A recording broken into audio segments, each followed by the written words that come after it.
we've been talking about boundaries and some of those, like, yeah, I'm just going to share what you shared with me before we came on this recording. You're on a leave day today. Oh yeah, someone got you out of office and thought it was okay to text your personal phone about an issue. Now, how do you handle that? Because they're overstepping the boundary you've set. Yeah, absolutely. I didn't handle it very well this morning because I replied. Welcome to How to Take the Lead, the podcast where we challenge the myths and stereotypes of what it means to be a leader today and help you to succeed in post without compromise. I'm Lee Griffith. And I'm Carrie-Anne Wade, and together we will be your guides, questioning everything we've ever learnt about leadership, sharing our experiences along the way, and inspiring you to make a real impact in your role. Visit howtotakethelead.com for show notes, past episodes, and to join our community. Enjoy this episode. Hello everyone, and welcome to this episode of How to Take the Lead. Today we're going to be talking about avoiding overwhelm, but before we get into the meat of that topic, I'm just going to give a quick refresh for any new listeners about how you can engage with our How to Take the Lead community. So of course you can listen via this podcast, which you might well be doing already, or watch over on YouTube. So if you're over on YouTube, hello to you. You can join our Substack community, which is very exciting, where you will get your eyes on some great updates from the episodes, which you can read, but also engage, comment, and get access to some exclusive content over there. So please do that. And you can engage through our socials. We're on Instagram and on Twitter, which you probably already know if you're a regular listener, but you can get all of that good stuff via the website, which is howtotakethelead.com. So I think that's all of the housekeeping, as I call it, at the top of the shop. And of course, I'm here joined by the lovely Lee. So how are you doing, Lee? I'm all right, thank you. Yeah, it's getting to the end of the week. I would say I've been semi-productive this week, so I'm okay. Okay, and you're okay with being semi-productive because I know you're usually super on it. So that's good. Good. You're listening to what everything's telling you, and a semi-productive week is a good one. It's definitely a good one. I'm glad to hear that you're well.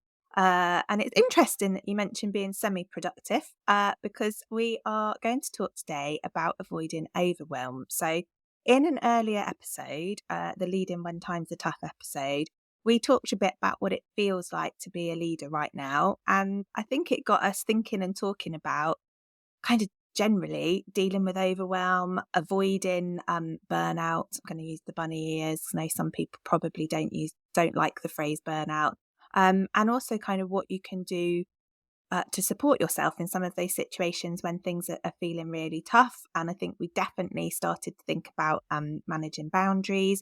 So we wanted to focus today's episode on just that. And I did a little bit of Googling in the style of the lovely Lee before this episode.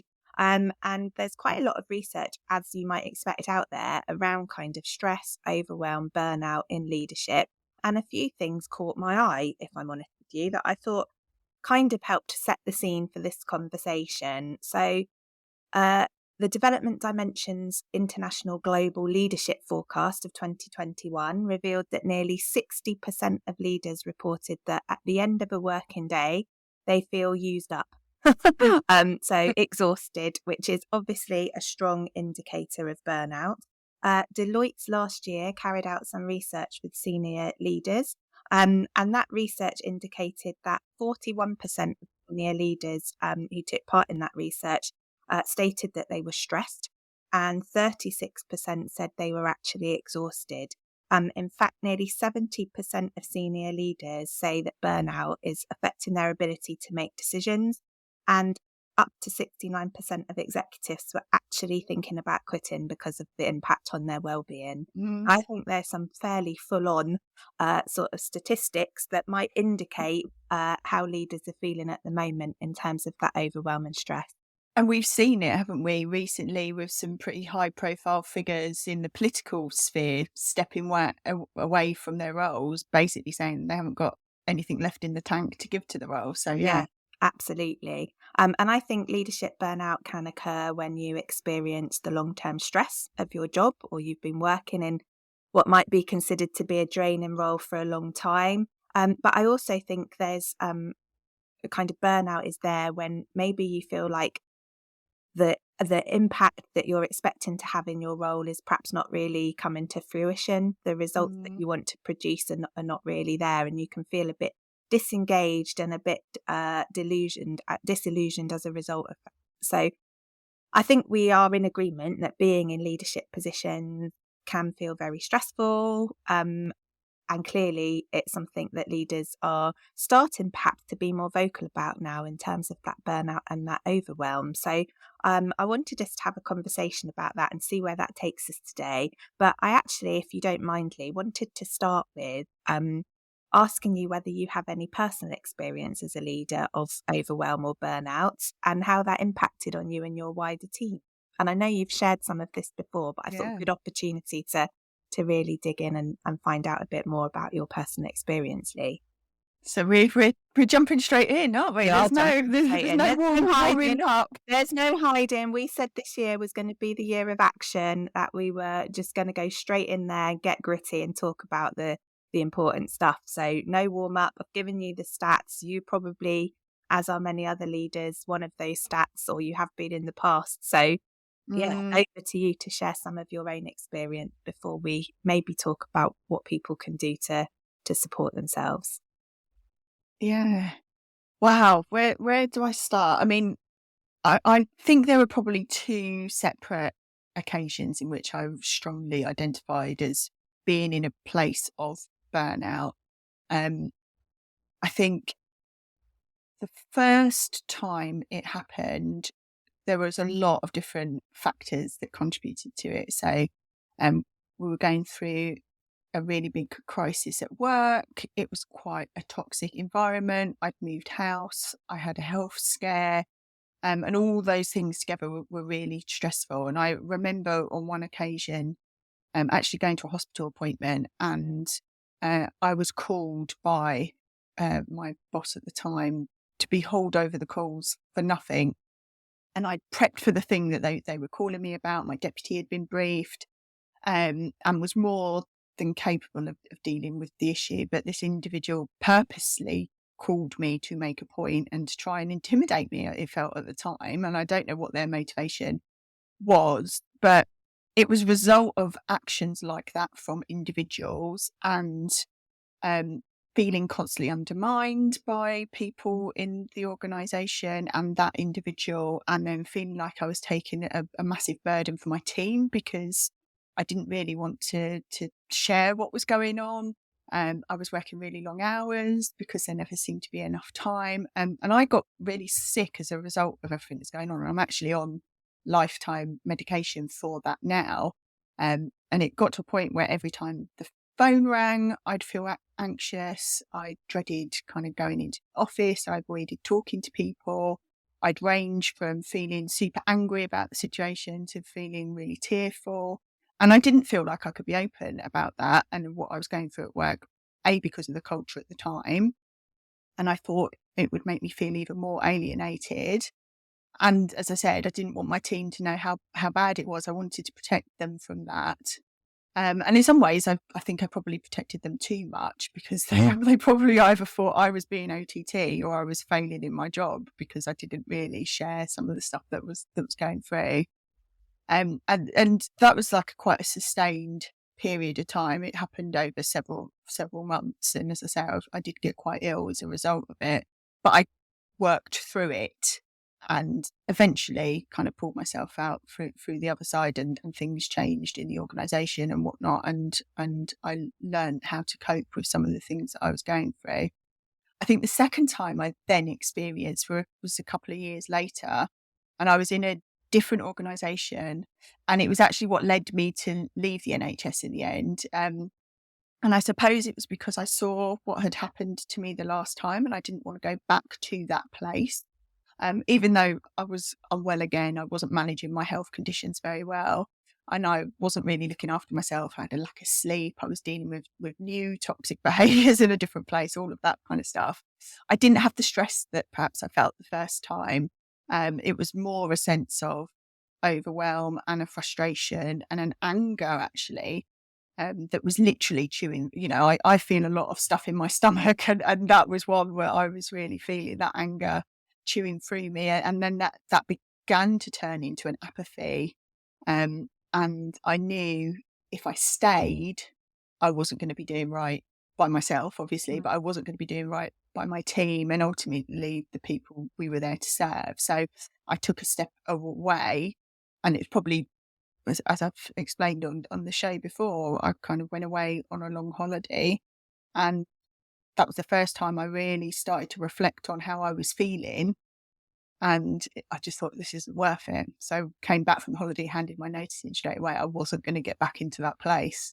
So yeah, I've kind of, and it took a long time to recover, actually. When I left the NHS, I had a good few months off, and it's taken a long time to process and a long time to get over some of the anger that I felt for having had to go through some of that. Sorry, that was a long... No, it's not long. I was just composing myself because you know me, I probably shed a little tear and I'm like, oh.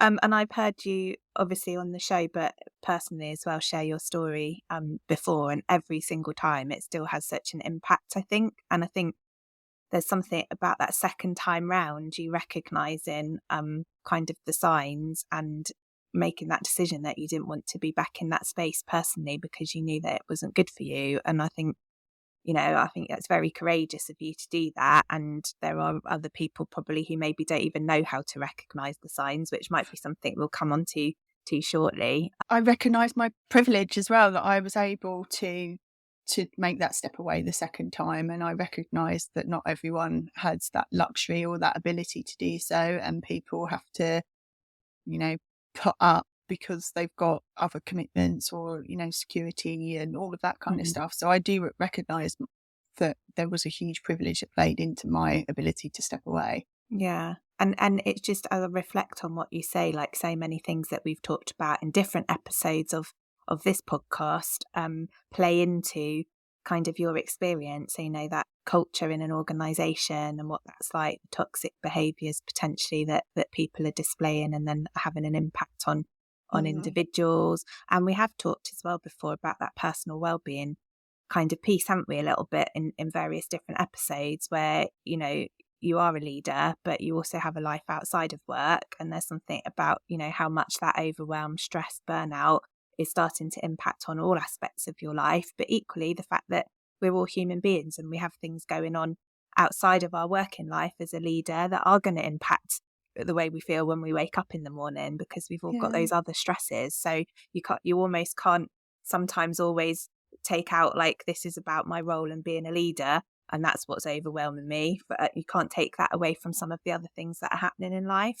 And I think there's also, the whole reason we do this show is to challenge some of the stereotypes of, and I think this is a prime example of the stereotype, because I know certainly, when I was going through it the first time, what was the narrative that was being played out was you had to show strength. You couldn't show weakness. You couldn't show vulnerability.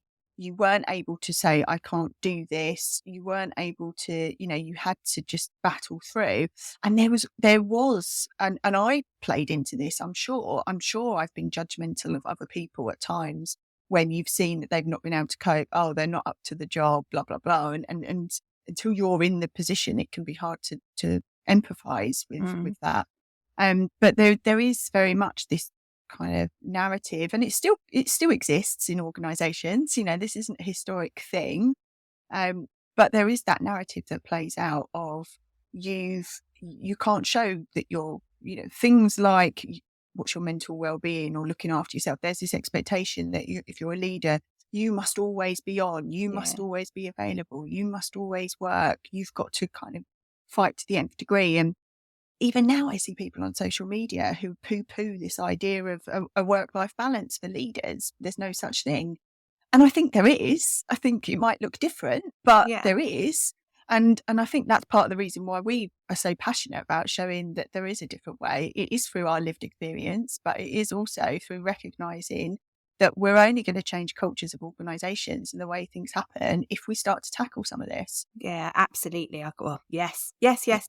And yeah, and it is that thing, isn't it, of that age old kind of, if you show vulnerability, you're showing that you can't cope and therefore you're a failure and you shouldn't be in that role. And, what example are we setting to other people if we're just, creating leaders who just have to put a brave face on everything and deal with it, regardless of how that's impacting them personally. And you've talked about impacts on your wider team. It isn't always just about you personally. No. Actually, if you are in a space where you're overwhelmed but not finding a way to be able to get support with that and deal with that, then actually that does have an impact on the people that you're working with around you. So yeah. How about you? What's your experience been? I think I've through my career, I think I've been very good at just getting on with it. Early doors, when I've started to feel like the role is very stressful, or it's probably been more in examples where it's the politics, and you talked a bit about the toxic behaviours, that bit that's caused levels of stress for me, where I felt like I just can't cope with this and I don't know if I want to cope with it. But I think I've just done that, as you've said, that kind of get your head down and just get on with it. But the impact that that's had for me is that I've not felt, on reflection, I've not felt that I valued myself and my contribution or the contribution of my team through doing that, because my coping mechanism was just keep your head down and just do what you need to do and get on with it, rather than actually question whether this is okay and be able to feel like I can be vulnerable and honest and say I'm not dealing with this very well. I think for me, the times when I've had that, it's kind of manifested in just feeling disengaged and feeling really tired. Like I just don't have the energy emotionally, mentally, physically to give it my all. That's probably how it's manifested for me. And it's been impacted by the type of leader that I've worked with. So when my boss has been empathetic, compassionate, open about their own vulnerabilities, that's created a safe space to have those conversations about mine. Where I've worked for a boss or a leader who has had that horrible old school stereotype that we've just talked about, and it's just like, if you even say you're having a bad day, then you're a failure. That's been when it's been really difficult to manage. And I think I've probably just retreated and been like what do I just need to deliver, but without kind of motivation to really feel passionate about it. But you get I don't know about you, but there's a guilt then that plays in when you take, because I've done that, retreating. We talked about a bit about this in the quiet quitting episode, that sense of stepping back sometimes because it's just not worth it.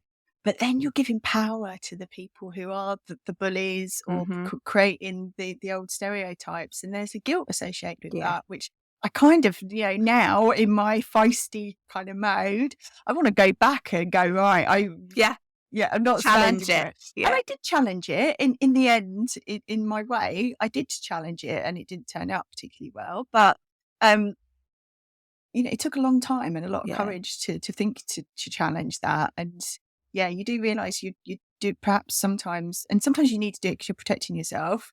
Sometimes you're doing it for an easier life, but actually sometimes you need to do it because you need to do it to set the precedent, stand up for other people who perhaps aren't as privileged as you. Absolutely. And it sounds like a cliche, but since hitting 40, I've just decided, actually, you talked about what we're here for.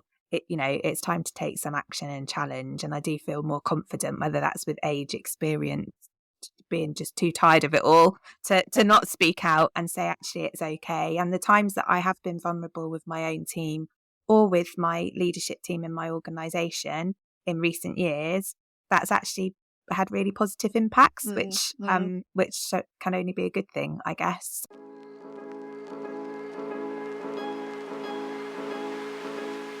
Are you a public sector senior leader who wants to make a great impact in your role? Are you struggling to take people with you? Are you working in the weeds or tackling things that your training hasn't prepared you for? Do you want to stop second guessing your approach and show up in a way that feels true to your personality and values? At Sunday Skies, I specialise in helping leaders like you communicate with impact so that you can improve organisational performance, engagement and reputation. Sign up to my email list at sundisguise.com/email. I'm going to move us on a little bit because I'm very conscious of the time. Just briefly to talk about, we've said we've got these coping mechanisms. We've talked about a few of our own, but how can you recognise as a leader when things are starting to become overwhelming? So hopefully you can take some action a bit sooner than perhaps some of our examples have shown. Yeah.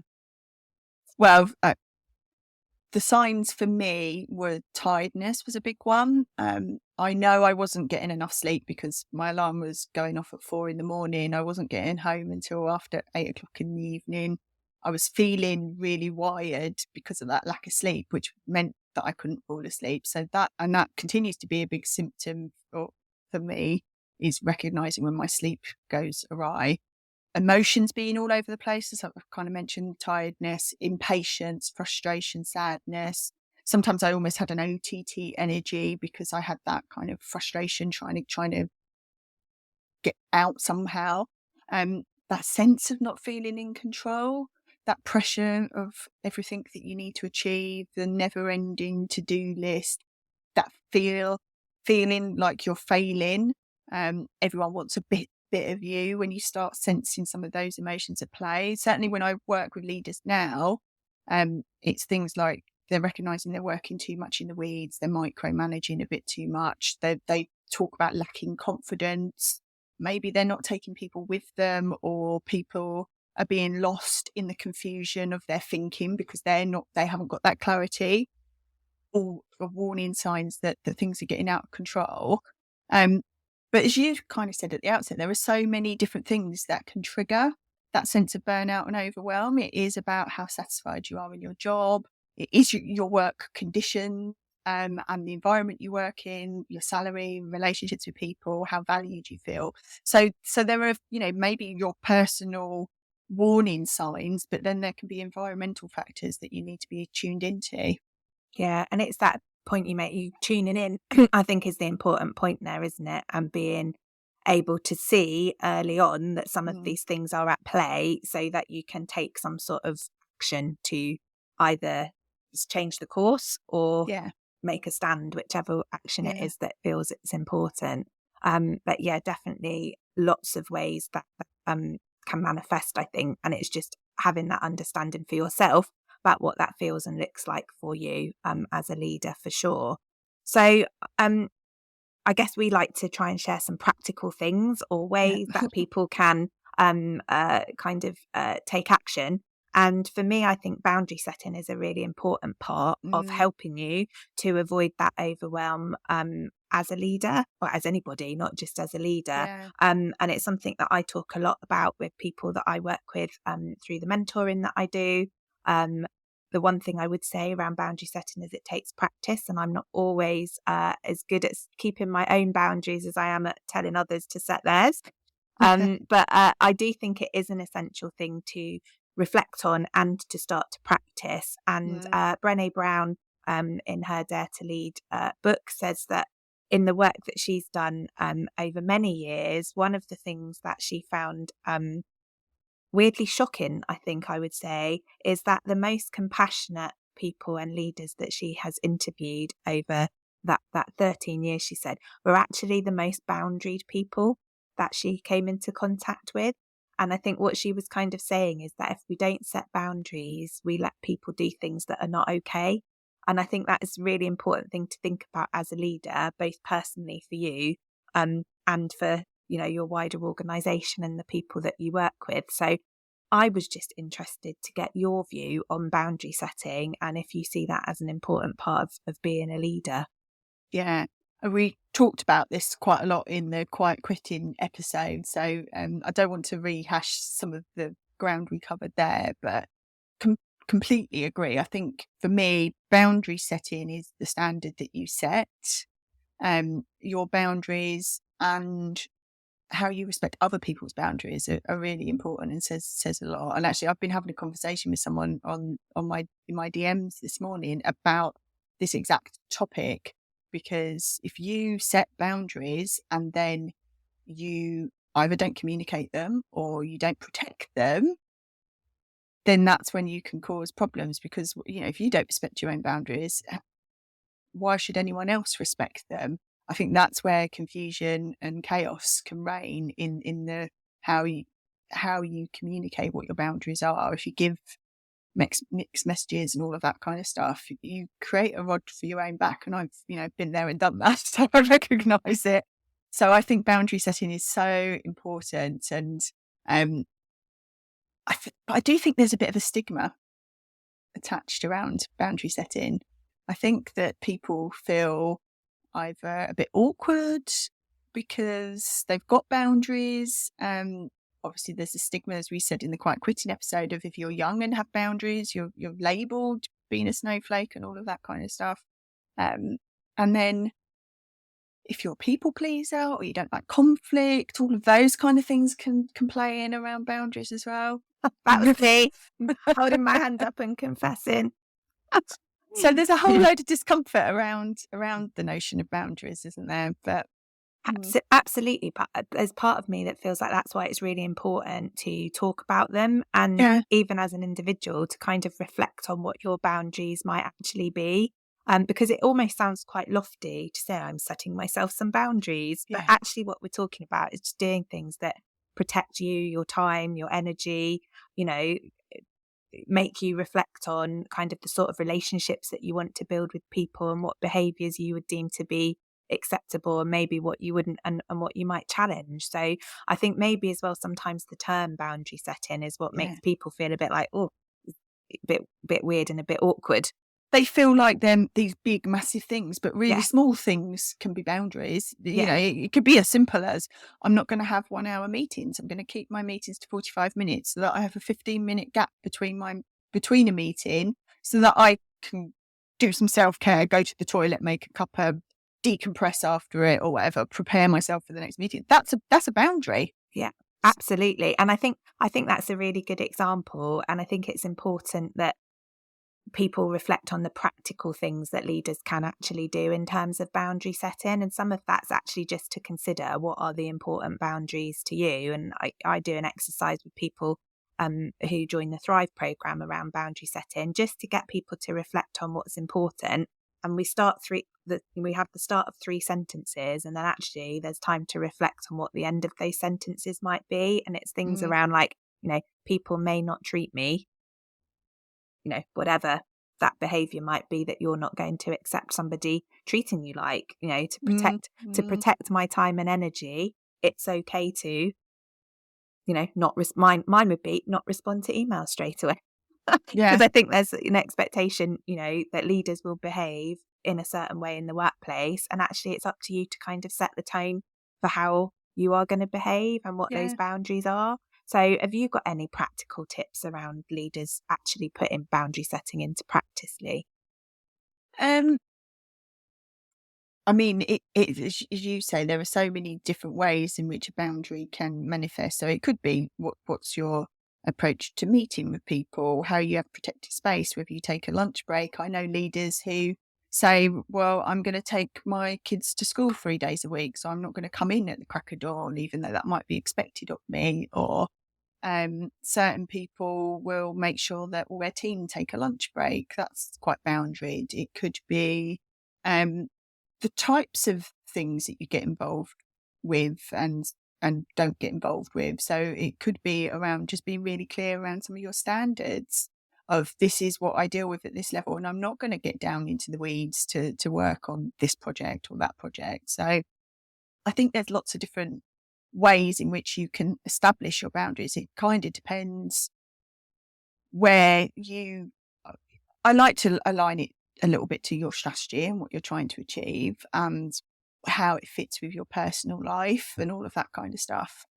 Yeah, really, really good tips. And I think an opportunity for leaders to start maybe doing some reflection about what their personal boundaries might need to be. The boundaries they have set, they're really putting into practice. So I think boundary setting. How about you? Oh, my boundaries, Like, Says me, who often says to you, where are your yeah. boundaries? Well, I'll be really honest. I can tell over the last 3 weeks that I am starting to feel the overwhelm with lots of different things that are going on in work and life at the moment, because my practicing my boundary setting has been really poor.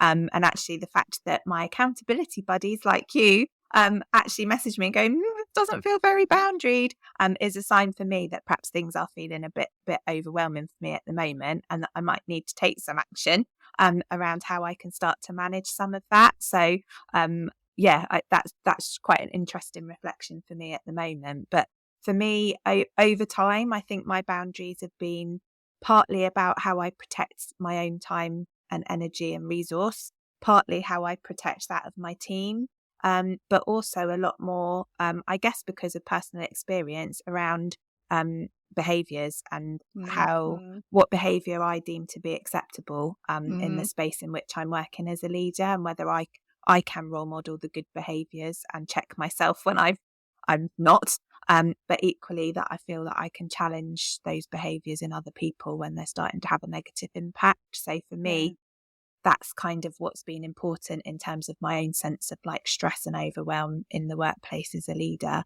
But it's just about practice for me, practicing doing them, checking when you're not, having people that tell you you're not being boundaried and taking that on board, and maybe resetting those boundaries for yourself feels really important. So it's interesting that I've talked about accountability buddies and you being one of them, with checking my overwhelm and my boundary situation, because often leadership is described as quite a lonely place to be and a lonely role. And Tim Cook, who took over as Apple CEO from Steve Jobs, did describe the job as that. He said it is sort of a lonely job, and I think that probably sometimes can feel like a true reflection. But your support network and who you surround yourself with can be really important, not only for dealing with that sense of loneliness, but supporting that overwhelm, avoiding that burnout, and looking after your well-being. So what advice have you got for leaders in that space, Lee?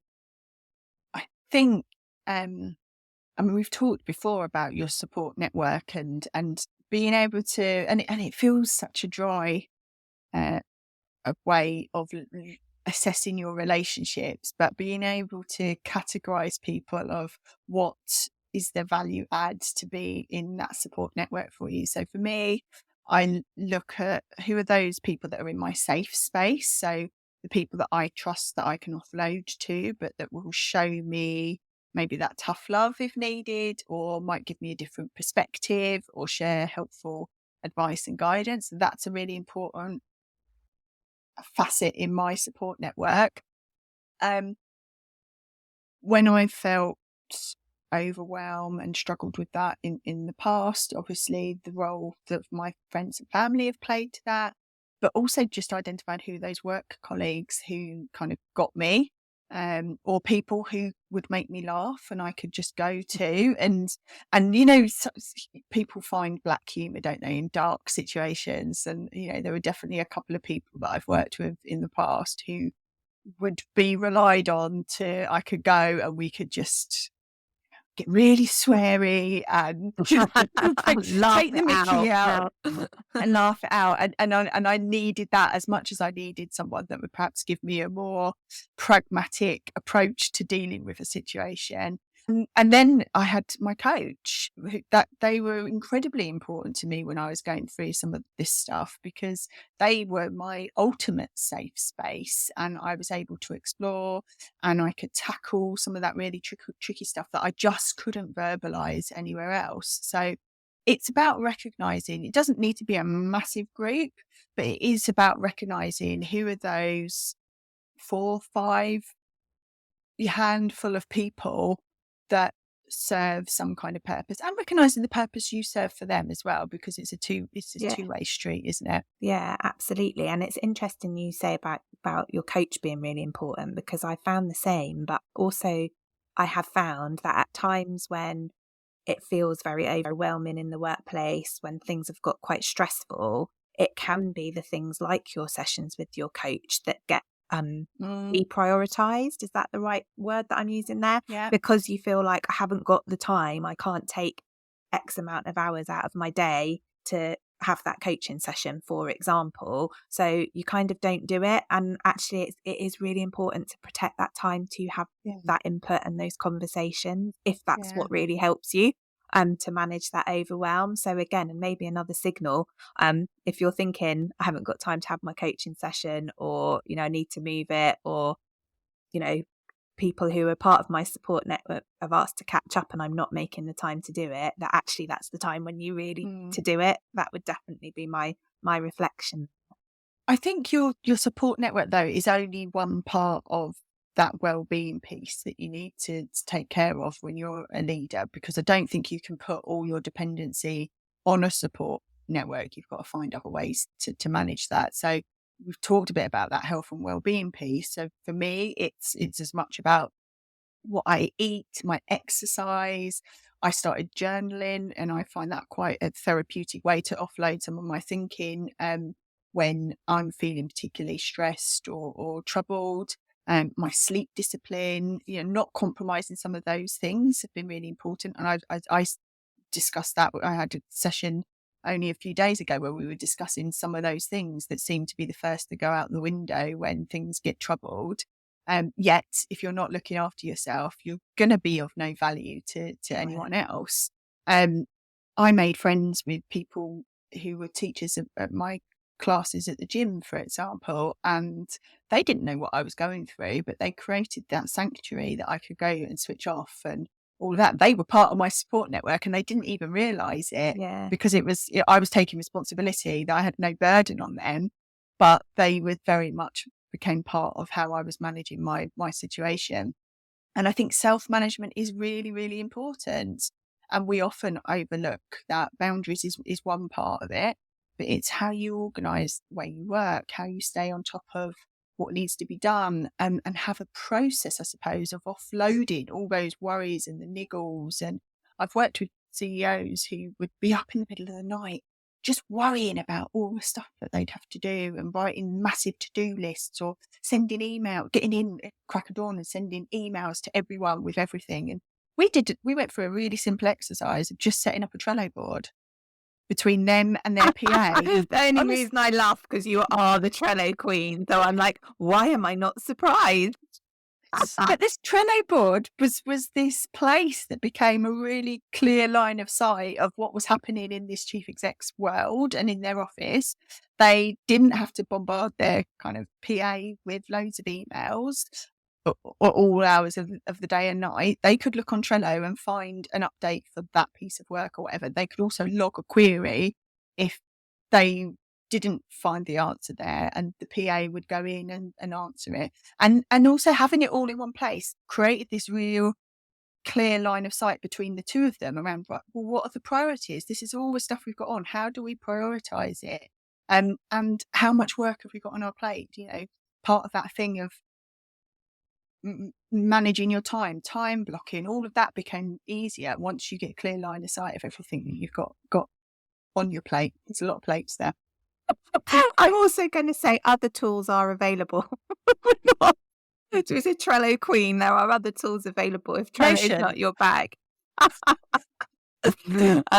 So I absolutely agree. And some of the things for me in terms of like practical stuff has been around changing the way that I manage my to-do list. So I don't have a list anymore because that list was never ending, and that was overwhelming in itself. And you know, I split my stuff into what I could do in 5 minutes, what's the 30-minute job, what's the project, and what are my non-negotiables. And that works much better for me than just having this long, massive list that I use. So there are some real practical things about how you organise yourself, I think, that can be really helpful. And also agree, you have to take responsibility for your own well-being. And as you said, support from others is one part of that. But, you know, you have to manage things like taking time off. Like saying, actually, this weekend, I am not going to look at my work emails, answer work calls, because I'm spending time with other people that are really important to me, and I want to be present in that moment, or I want to focus on getting out there and doing a big long walk, or whatever it is. So yeah, it is really important, isn't it, to know what those other things are that support your well-being outside of being a leader, making sure that you prioritize those and make the time for them. And we've been talking about boundaries and some of those, like, I'm just going to share what you shared with me before we came on this recording. You're on a leave day today. Oh yeah, I am. Someone got you out of office and thought it was okay to text your personal phone about an issue. Now, how do you handle that? Because they're overstepping the boundary you've set. Yeah, absolutely. I didn't handle it very well this morning because I replied. But I did reply directing them to somewhere else, which was on my out of office. So there you go. But yeah, absolutely. That kind of creating that space and time for you outside of work, I think, is important to switch off, reset, refocus, have a rest is really, really important to do. And like you say, that's just going to make you better at leading when you go back into that workspace, because you can't be on 24/7.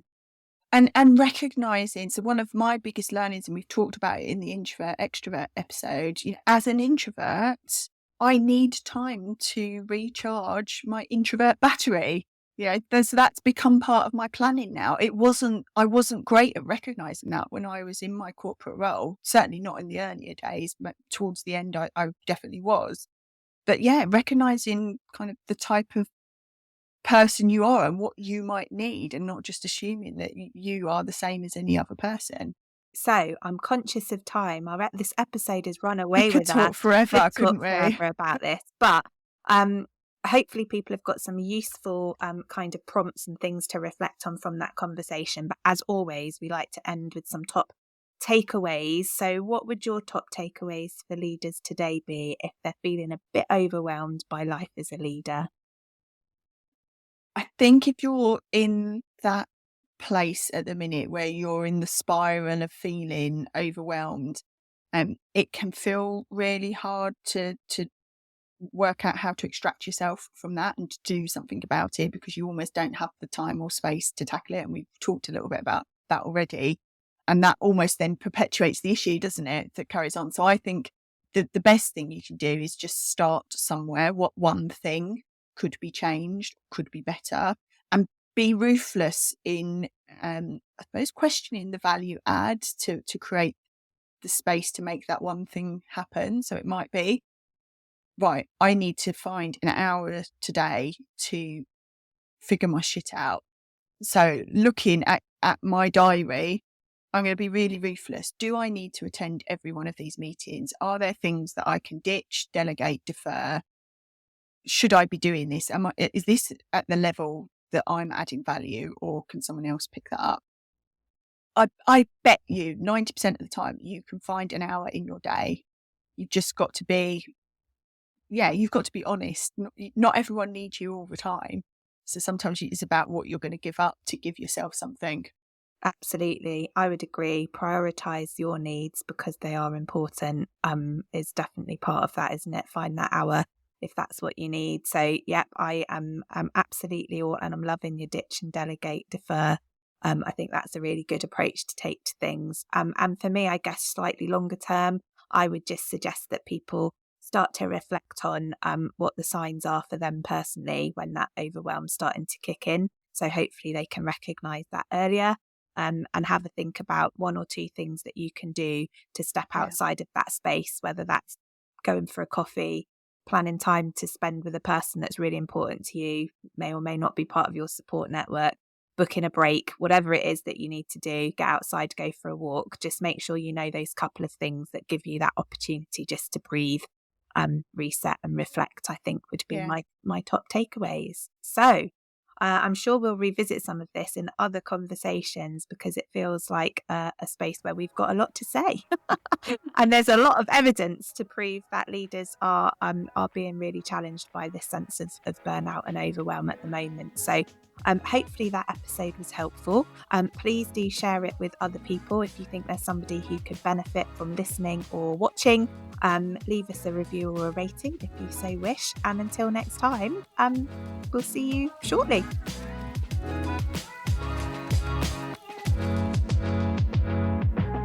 Thanks for listening to today's episode. Don't forget to hit follow and share the show with someone you know. Oh, that rhymes. A rating or review will be much appreciated. If you're looking for some leadership inspiration, why not get a free copy of our recommended reading list? Visit howtotakethelead.com to download. Until next week, get out there and take the lead.